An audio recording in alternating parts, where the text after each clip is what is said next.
Praise the Lord. प्रभु आप सभी को बहुत आशीष दे।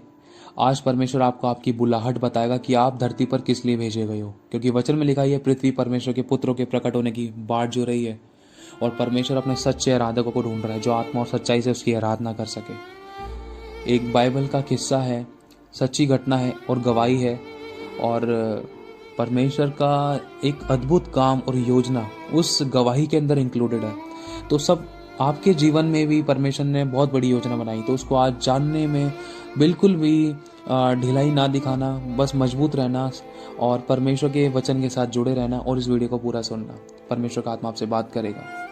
एक राजा था, उस राजा के पास बहुत बड़ा राजपाट था, बहुत सारी सेनाएं थी उसके पास, और उसने एक ऐलान निकलवाया कि एक नगर में जो भी पहलौठे हैं, कि एक नगर था, उस नगर में जो भी पहलौठे हैं उन सभी पहलौठों की मृत्यु की जाए, मार दिया जाए।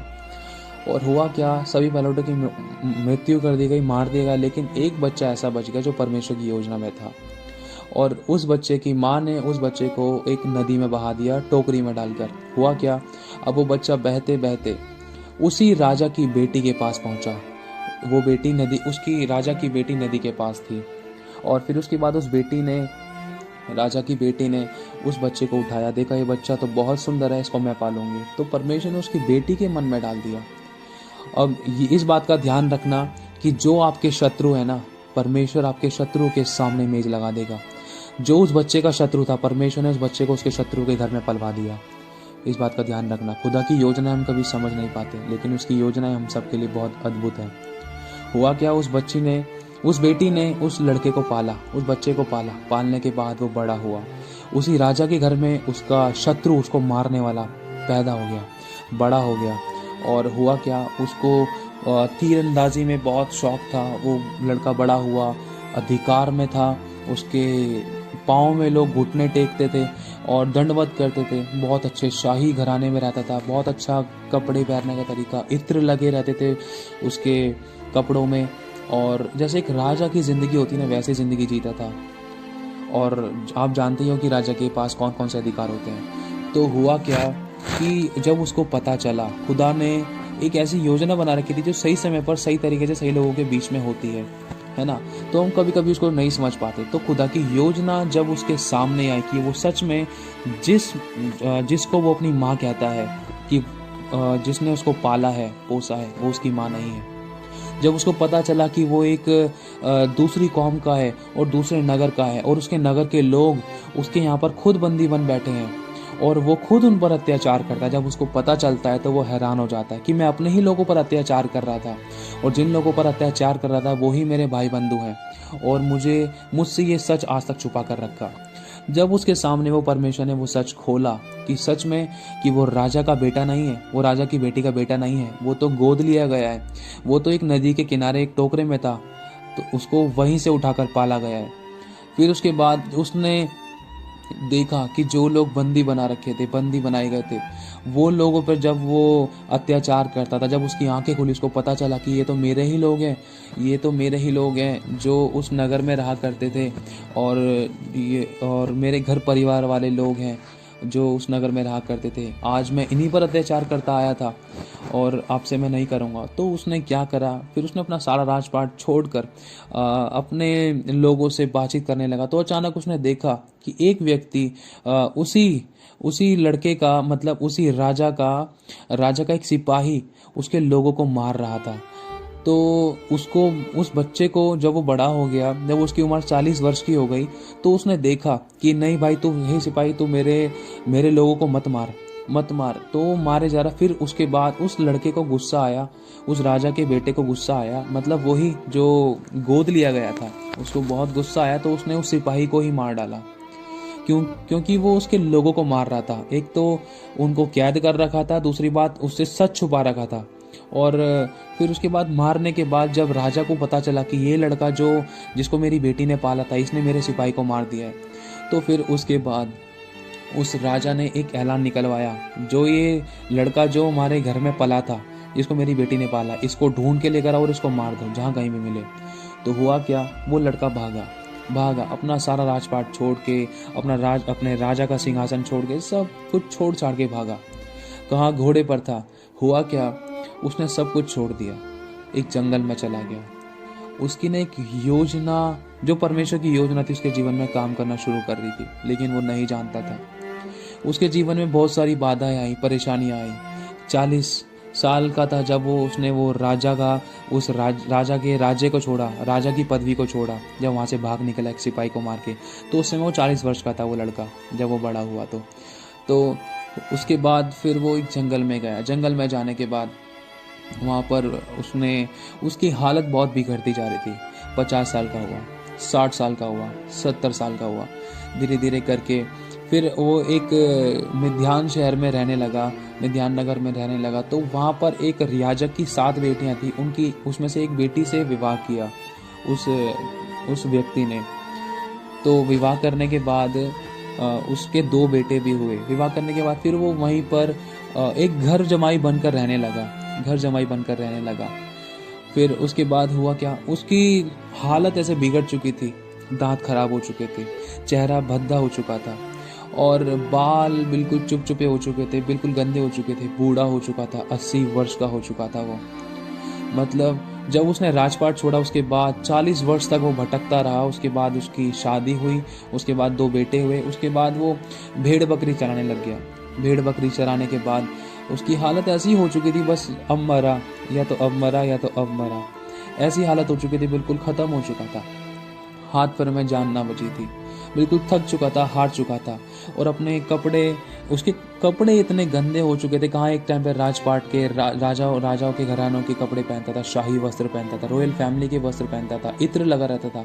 और कहाँ दूसरी जगह जब वो उस राजभवन से भाग कर आया, जब उसको 80 वर्ष हो गए, 80 वर्ष का जब वो हो गया, तो उसके कपड़ों से बदबू आने लगी। और कहाँ दूसरी जगह जब वो राजभवन छोड़ा, अपनी राजा की गद्दी पे से जब हटा दिया गया वो, उसके बाद उसका जीवन ऐसा हो गया बिल्कुल जैसे एक लाचार, बीमार या अनाथ या कोई बेघर या कोई गरीब जीता है, इस तरीके से जीवन हो गया था। कहाँ घोड़ों पर सवार करता था और आज भेड़ बकरियों की छिछी पोटी को साफ करता है। और कपड़े इतने गंदे, कपड़े में बदबू आती थी, बाल लगे रहते थे, और चप्पल भी फटी फटी रहती थी, और कोई कुछ ओढ़ने के लिए भी नहीं होता था। मतलब परमेश्वर ने कितनी ऊंचाई से बिल्कुल नीचाई पे लेकर आ गया। कहते हैं ना, जो घमंड करता है, परमेश्वर घमंडियों का सामना करता है। उस समय उस लड़के को बहुत घमंड था जब उसके पास राजपाट था। लेकिन जब उसका राजपाट छीन लिया गया, जब वो वहां से भाग कर आया, तो इसकी हालत ऐसी हो चुकी थी, बिल्कुल गंदा हो चुका था, कोई पूछने वाला नहीं था, बिल्कुल भद्दा हो चुका था। क्योंकि कभी कभी हम अपने कामों पर, अपनी तीरंदाजी पर, अपने दौलत पर, शौहरत पर, बुद्धि पर, विचारों पर, अपने कामों पर घमंड करते हैं कि हाँ मैं ये कर सकता हूँ, मैं वो कर सकता हूँ, ये तो मैं कर लेता हूँ, वो तो मैं कर लेता हूँ, तेरे से अच्छा मैं कर सकता हूँ। तो परमेश्वर उसी चीज़ के अंदर हमें कमज़ोर बना देता है। क्यों? क्योंकि घमंडियों का सामना करता है वो। जो उसके सामने दीन और शिरोमणि जो उसके सामने दीन और नम्र बनता है ना, परमेश्वर उसको शिरोमणि बना देता है, बहुत ऊंचे पे उठा देता है। लोग उसको देखते हैं तो पहचान लेते हैं कि ये वो वंश है जिसे यहोवा ने आशीष दी है। कभी कभी हम सोचते हैं ना कि मुझे सब कुछ आता है, कि मेरे सामने किसी की नहीं चल सकती, मुझसे ज़्यादा बुद्धिमान कोई है ही नहीं, मुझसे ज़्यादा बात करने का तरीका तो किसी के पास है ही नहीं, मुझसे बड़े चमत्कार नहीं कर सकता कोई। लेकिन उसी को मट्टी चाटनी पड़ जाती है। क्यों? क्योंकि परमेश्वर घमंडियों का सामना करता है। तो वो घमंड था इस व्यक्ति के अंदर, वो घमंड था जब ये राजमहल में राजाओं के घरानों में रहता था। तो खुदा ने इस व्यक्ति को घोड़े पे से उतार कर मट्टी चटवा दी। कहने का मतलब बिल्कुल दीनता, नम्रता में लेकर आ गया, घुटनों के बल लेकर आ गया परमेश्वर। भेड़ बकरियों के साथ रहने लग गया ये व्यक्ति।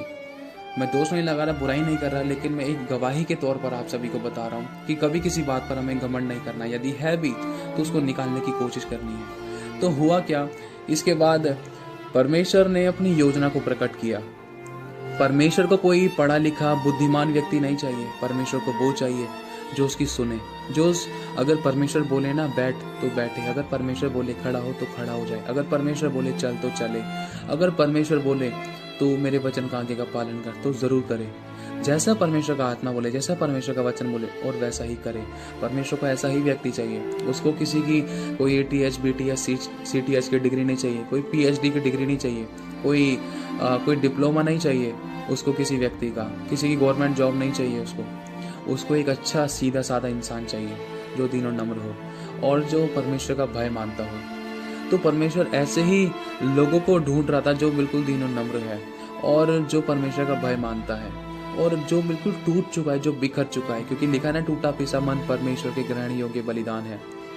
तो वो लड़का बहुत रोता था, परेशान होता था, बहुत दुख में होता था, उसको अपनी पुरानी जिंदगी याद आती थी, लेकिन पीछे मुड़कर नहीं देखता था। वो छोड़ दिया था उसने सब कुछ, क्योंकि सब कुछ खत्म हो चुका था उसकी जिंदगी में। तो हुआ क्या, एक दिन वो भेड़ बकरियां चरा रहा था, एक झाड़ी में आग लगी।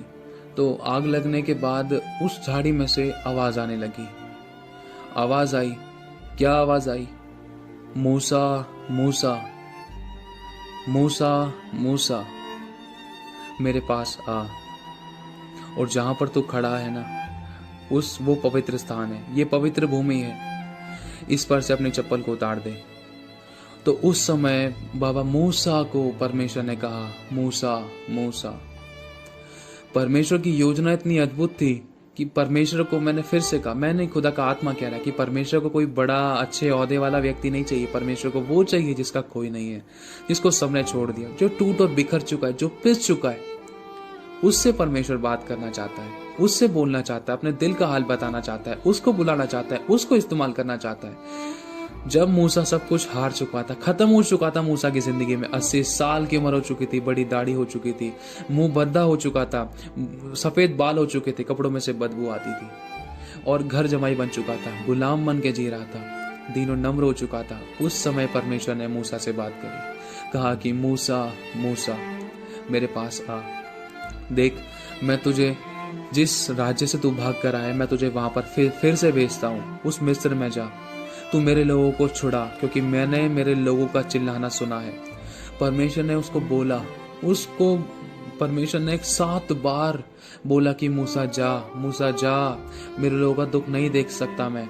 मूसा से 7 बार परमेश्वर ने बोला, कई बार परमेश्वर ने बोला, लेकिन मूसा ने 7 बार परमेश्वर का इनकार कर दिया कि प्रभु मैं तो शकल में भद्दा हूं, किसी और को देख ले। कुछ ना कुछ बहाने, जैसे कभी कभी परमेश्वर हमें लगता है ना कि हाँ भाई ये तो नामुमकिन है, ये तो नहीं हो सकता प्रभु, मैं मेरे से तो नहीं हो सकता, मैं नहीं कर रहा, लेकिन फिर भी परमेश्वर हमें कहता तू कर।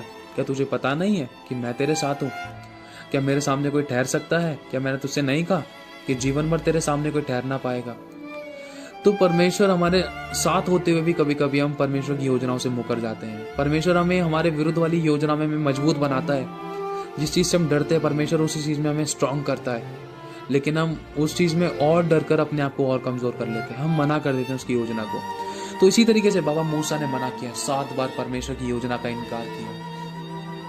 लिखा है कि परमेश्वर मूसा को मार ही डालने पर था, इतने में मूसा ने हाँ बोल दिया। तो परमेश्वर पिता की, परमेश्वर यहोवा की शक्ति बाबा मूसा पर प्रकट हुई। तो हुआ क्या कि फिर बाबा मूसा ने हाँ बोला, तो बाबा मूसा को परमेश्वर ने तैयार किया। ये 40 वर्ष, जब 40 साल का वो समय, जब वो राजपाट का था बाबा मूसा का, उस समय उन्होंने बहुत अच्छी ऐशो आराम वाली जिंदगी जी। लेकिन जिस कार्य के लिए परमेश्वर को चुनना है, वो कोई आम कार्य नहीं था, वो बहुत बड़ा कार्य था। 24 लाख से ज्यादा इसराइलियों को मिस्रियों के हाथ से छुड़ाना था। ये कोई छोटी भीड़ नहीं थी, ये बहुत बड़ी भीड़ थी। इसके लिए बहुत अच्छा समर्पण और बहुत गहरी दीनता, नम्रता और परमेश्वर का अनुग्रह और परमेश्वर का प्रेम और बहुत सारी ऐसी बातें जो हमें परमेश्वर की ओर नजदीक लेकर आती हैं, वो होना जरूरी था, जो मूसा बाबा के अंदर नहीं थी। लेकिन परमेश्वर की योजना ये थी कि मूसा उस घोड़े पर से उतरे, अपने राजपाट को छोड़े, शाही घराने को छोड़े और बिल्कुल धरती पर नंगे पैर आ जाए। दीनता, नम्रता कर लेकर आना चाहता है परमेश्वर हमको। हम कभी कभी उसकी योजना को नहीं समझ पाते हैं, क्योंकि परमेश्वर जानता था ये इसका टेस्टिंग टाइम है। अगर ये इस टेस्ट में पास हो गया तो ही इसके जीवन में टेस्टिमनी बन पाएगी। ये इसकी जिंदगी का एक तैयार होने का समय है, ये इसका टेस्ट चल रहा है, इसमें मुझे इसको तैयार करना है। वो 40 वर्ष मूसा को तैयार होने में लगे, क्योंकि एक बहुत बड़ी भीड़ को जीतना था। तो यही है। और फिर उसके बाद परमेश्वर ने मूसा से इस तरीके से बात करी कि आपको, अगर आप कभी निर्गमन का अध्याय पढ़ोगे ना, उसमें हर अध्याय में शुरुआत में और हर लाइन की स्टार्टिंग में लिखा हुआ है कि यहोवा ने मूसा से कहा, यहोवा ने मूसा से कहा, यहोवा ने मूसा से कहा। इतना अच्छा परमेश्वर के साथ रिश्ता बाबा मूसा का हो गया। लिखा है परमेश्वर यहोवा ने मूसा से कहा। इस बात को समझने की कोशिश करो, इस बात की गहराई जानो। और परमेश्वर ने जब आज्ञा दी कि जा मिस्र देश में जा और मेरे इजराइलियों का मैंने रोना सुना है, उनको वहां से छुड़ा कर लेकर आ। मैंने तुझे सामर्थ दिया, मैंने तुझे शक्ति दिया। परमेश्वर ने अपने सामर्थ से मूसा बाबा का अभिषेक किया। अगर परमेश्वर आपको कभी इस्तेमाल करना चाहता है ना, तो उसके लिए पहले आपको तैयार करेगा कि कभी आप किसी के सामने कमजोर ना बनो, कभी कोई समस्या को देखकर ना डरो कि उस समस्या पे शत्रु पे जय पाओ, क्योंकि यहोवा आपके साथ में है। तो परमेश्वर ने पहले सामर्थ और ताकत से मूसा बाबा का अभिषेक किया, जब ही तो 10 विपत्तियां भेजी गई, क्योंकि मूसा को यह अधिकार दिया गया। इस बारे में प्रकाशित वाक्य में लिखा है, आप जान सकते हो कि किसको समुद्र को लाल बनाने का अधिकार है, 2 भाग करने का अधिकार है। ये परमेश्वर ने बाबा मूसा को दिया। और एक बात और कहना चाहता हूं, जब परमेश्वर बाबा मूसा के द्वारा उस 24 लाख इजराइलियों की भीड़ को लेकर आया, सिर्फ एक ही लीडर था। कौन था? बाबा मूसा। ये कोई आम बात नहीं है। आज अगर 200, 300, 400 या 1000 या 1 लाख मान लो, 1 लाख भी भीड़ अगर हमारे पीछे, अगर आपके पीछे होती भी है, तो उसको संभालना कोई आसान काम नहीं है। उसके लिए आंसू बहाने पड़ते हैं, उनके लिए रोना पड़ता है, गिड़गिड़ाना पड़ता है, उनके लिए प्रार्थना ही करनी पड़ती है। हर पल हर क्षण उनके लिए तैयार रहना पड़ता है। अपने आप को बुलाए जाने और चुन ले जाने को भली बातें सिद्ध करने का यत्न करना पड़ता है। बहुत सारी बातें सहनी भी पड़ती हैं, अच्छी भी सहनी पड़ती हैं, बुरी भी सहनी पड़ती है, सुननी भी पड़ती है। सब कुछ करने के बाद भी यह आसान नहीं है। बहुत पवित्रताई, सच्चाई, बहुत खराई का जीवन चाहिए इस बात के लिए। बहुत सामर्थ्य, बहुत दीनता, नम्रता का जीवन चाहिए। इसमें ऐसा नहीं चलता कि सामने वाले ने 4 बातें बोल दी और हमने उसको 4 सुना दी। इसमें अगर आप चाहो तो मैं आपको कुछ वचन पढ़ के अभी बताऊंगा। इसको आप सुनोगे तो आप हैरान हो जाओगे कि परमेश्वर के प्रेरितों का जीवन कैसा था, कि एक भविष्यद्वक्ता और प्रेरित का जीवन कैसा होता है और हमारा जीवन कैसा होना चाहिए। अगर हम ऐसे बनना चाहते हैं, तो परमेश्वर के लिए जीना चाहते हैं, तो जैसे कि लिखा है 1 कुरिन्थियों 4 अध्याय 9वीं आयत में, मेरी समझ में परमेश्वर ने हम प्रेरितों को सबके बाद उन लोगों के समान ठहराया है जिनकी मृत्यु की आज्ञा हो चुकी है, क्योंकि हम जगत और स्वर्गदूतों और मनुष्य के लिए एक तमाशा ठहरे हैं। मतलब जिनका मरना तय हो चुका है ना, कि ये लोग तो मरेंगे, और जिनका नाश होना तय हो चुका है, उनके समान ठहराया है। जैसे कि अभी मैं फिर से पढ़ देता हूँ कि मेरी समझ में परमेश्वर ने हम प्रेरितों को सबके बाद उन लोगों के समान ठहराया है जिनकी मृत्यु की आज्ञा हो चुकी है, क्योंकि हम जगत और स्वर्गदूतों और मनुष्यों के लिए एक तमाशा ठहरे हैं। जगत के लिए एक तमाशा है, स्वर्गदूतों के लिए एक तमाशा है, और मनुष्यों के लिए एक तमाशा है। एक परमेश्वर के भविष्यद्वक्ता और प्रेरित, इनकी जिंदगी ऐसी होती है। अगर आप जानोगे ना, अगर आप बनना चाहते हो, तो इस बात को ध्यान से सुनना। लिखा है हम मसीह के लिए मूर्ख हैं, हम मसीह के लिए मूर्ख हैं, लेकिन तुम बुद्धिमान हो। हम तो निर्बल हैं, ये परमेश्वर के अभिषेक कह रहे हैं, परमेश्वर के प्रेरित कह रहे हैं कि परंतु तुम बलवान हो। हम निर्बल हैं, तुम बलवान हो। तुम तो आदर पाते हो, परंतु मेरा निरादर होता है। हम इस घड़ी तक भूखे प्यासे और नंगे हैं, और घूसे खाते हैं, और मारे मारे फिरते हैं, और अपने ही हाथों से काम करके परिश्रम करते हैं। लोग हमें बुरा कहते हैं, हम आशीष देते हैं। वे सताते हैं, हम सहते हैं। वे बदनाम करते हैं, हम उनके लिए विनती करते हैं। हम आज तक जगत का कूड़ा और सब वस्तुओं की खुरचन के समान ठहरे हैं। ये होता है एक भविष्यद्वक्ता का, एक अपोस्टल का जीवन, जिसमें बहुत बड़े सैक्रिफाइसेस होते हैं, जिसमें खुदा सामर्थ और अनुग्रह देता है हमें जीने के लिए, और हमारी मदद और सहायता करने के लिए, हमें आत्मबल देने के लिए। और फिर उसके बाद जब परमेश्वर बाबा मूसा के द्वारा उन 24 लाख इजरायली को लेकर आया, इसी तरीके से परमेश्वर ने बाबा मूसा को तैयार किया। कहाँ 40 वर्ष की वो जिंदगी, बिल्कुल आलीशान जिंदगी जी रहे थे। फिर उसके बाद परमेश्वर ने बिल्कुल वहां से पल भर में हटाकर उनको, और 40 वर्ष उनको तैयार करने में लगे। अगर इंसान, अब जैसे परमेश्वर ने आपको कॉलिंग बताई है, आपकी भविष्यद्वक्ता बताया है, या अपोस्टल चुना है, या कुछ भी आपको चुना है, या किसी के द्वारा भविष्यवाणी करवाई है, या आपको दर्शन दिया है परमेश्वर ने, अगर आप उस दर्शन को नहीं पहुंच पा रहे हो, तो इसमें आपकी गलती है। अगर मैं नहीं पहुंच पा रहा हूं, तो उसके अंदर मेरी गलती है। परमेश्वर ने दर्शन दिया है कि 2021 में परमेश्वर 2021 में एक भविष्यद्वक्ता, जिसके लिए भविष्यवाणी की गई, हाँ भाई तू भविष्यद्वक्ता बनेगा, तू परमेश्वर का अपोस्टल बनेगा, अगर वो लड़का 2020 में ही अगर सो जाता है, वो अपनी बुलाहट तक नहीं पहुंच पाता, जिसमें उसको 2021 में 1 लाख आत्माओं को सुसमाचार सुनाना था। अगर वो 2020 में ही पहले ही सो जाता है, ख़त्म हो जाता है या मसीह में सो जाता है, तो उसके अंदर परमेश्वर की गलती नहीं है। वो अपनी गलती के कारण उस बुलाहट तक नहीं पहुंच पाया है, उस टेस्ट में पास नहीं हो पाया है। तो बस हमें यही ध्यान रखना है, हमें अपनी बुलाहट नहीं खोनी है। और शिमशोन नाम के एक भविष्यद्वक्ता के बारे में आपने सुना ही होगा। परमेश्वर का वो नाज़ीर था, परमेश्वर का सामर्थ उसके साथ था, गधे की जबड़े की हड्डी से हजारों को मारता था, कोई नहीं बंदी बना पाया था उसको। लेकिन जब पाप किया तो कॉलिंग, परमेश्वर ने वो बुलाहट उसकी छीन ली और उसकी आंखें फोड़ दी गई, वो नाश हो गया। लिखा है जब उसने पाप किया, व्यभिचार किया, तो यहोवा उसके पास से चला गया। तो परमेश्वर हमें बुलाहट तो देता है, लेकिन उस बुलाहट को हमें खोना नहीं है। तो बाबा मूसा को परमेश्वर ने तैयार किया, उस टेस्ट में बाबा मूसा पास हो गए और फिर बाबा मूसा के द्वारा परमेश्वर ने इजराइलियों को मिस्रियों के हाथ से छुड़ा लिया। इजराइलियों की गिनती 24 लाख से ज़्यादा थी। और फिर उसके बाद हारून नाम के परमेश्वर के दास बाबा मूसा के साथ रहा करते थे।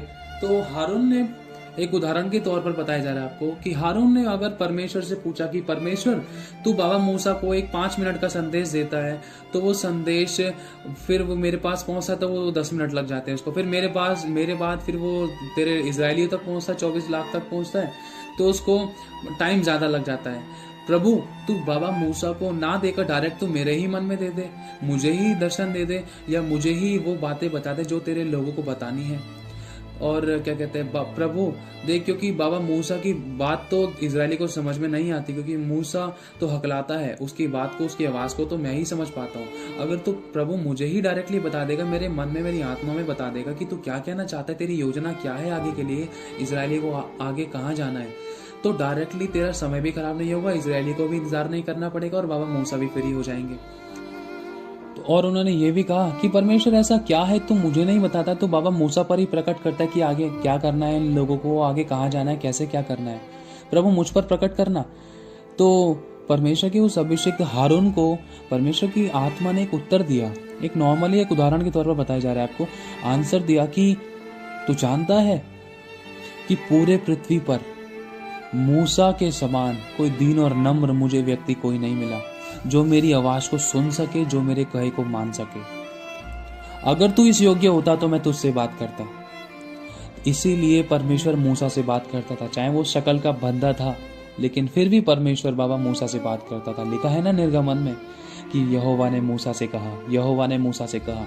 जितने हम दीन और नम्र होंगे उतना परमेश्वर हमारे निकट आएगा, हमारी बातों को सुनेगा, समझेगा, हमसे बात करेगा, हमें सिखाएगा, समझाएगा, चलाएगा, अपने अनुग्रह से हमें अपने अनुसार चलाएगा। यही बातें होती है, इंसान परमेश्वर की आवाज़ को सुन क्यों नहीं पाता है। हमें दीन और नम्र होना जरूरी है। परमेश्वर यहोवा ने बाबा मूसा की खुद गवाही दी कि मूसा के समान दीन और नम्र व्यक्ति मुझे पूरे पृथ्वी भर में कोई नहीं मिला, कि मैं उसको इजरायली को छुड़ाने के लिए भेजूं या मैं उससे बात करूं। सिर्फ बाबा मूसा ही मिले थे और परमेश्वर ने बाबा मूसा को वो दर्शन दिया जो आज तक कोई नहीं पा पाया। कौन सा? परमेश्वर ने अपनी पीठ पर पूरा उत्पत्ति से लेकर कई किताबें, शुरुआत की कई किताबें बाबा मूसा को दिखाई कि परमेश्वर ने शुरुआत कैसे की, आदम और हवा को कैसे रचा, धरती और आकाश को कैसे बनाया, नूह का समय कैसे आया। ये बातें सारी परमेश्वर ने बाबा मूसा को प्रकट करी अपनी पीठ पर, क्योंकि बाबा मूसा ने कहा था, पिता मैं तुझे देखना चाहता हूँ, हे यहोवा मैं तुझे देखना चाहता हूँ। परमेश्वर ने कहा, मूसा नहीं, तू मुझे नहीं देख सकता, अगर तू मुझे देखेगा तो मेरे तेज से भस्म हो जाएगा, लेकिन हाँ अगर तू देखना चाहता है तो मैं यहाँ से गुजरूंगा इस पहाड़ी के बगल से, अगर तू देखना चाहता है तो मेरी पीठ ही को देख पाएगा। तो उस पल भर के क्षण भर के मोमेंट में फिर परमेश्वर ने अपनी पीठ पर बाबा मूसा को शुरुआत का पूरा एक दर्शन दिखाया कि परमेश्वर ने धरती और आकाश को कैसे रचा, आदम और हवा को कैसे बनाया, फिर उसके बाद कौन कौन सी घटनाएं हुई, पृथ्वी पर क्या क्या घटनाएं घटी, वो सब परमेश्वर ने बाबा मूसा को दिखाया। और आपको मालूम होगा कि बाबा मूसा के द्वारा परमेश्वर ने इतने बड़े बड़े चमत्कार किए जो आज तक धरती पर नहीं हो पाए। बड़े बड़े समुद्र को परमेश्वर ने 2 भाग कर डाला और परमेश्वर ने बाबा मूसा के द्वारा 10 विपत्तियां भेजी, जिसके बारे में प्रकाशित वाक्य में भी लिखा हुआ है। इतने बड़े बड़े चमत्कार जो आज तक नहीं होते, परमेश्वर ने उस लीडर के द्वारा किए जिसको तैयार करने में 40 वर्ष लगे। बुल्लाहट की कोई उम्र नहीं होती, इस बात का ध्यान रखना। सच में प्रभु का बहुत धन्यवाद करते हैं। बस एक बात कहना चाहूँगा, अपनी बुल्लाहट को कभी मत भूलना। अगर आप परमेश्वर ने आपके लिए, अगर क्या परमेश्वर ने योजना बना रखी है, उसने चुना है आपको, उसने कहा है आपसे, आज वो कहता है कि उठ प्रकाशमान हो, क्योंकि यहोवा का प्रकाश आ गया है और यहोवा का तेज तेरे ऊपर उदय हुआ है। देख जाति जाति पर तो घोर अंधकार है, लेकिन यहोवा तुझ पर उदय होगा। उठ, अपनी कमर बांध और दृढ़ हो जा, भय न खा।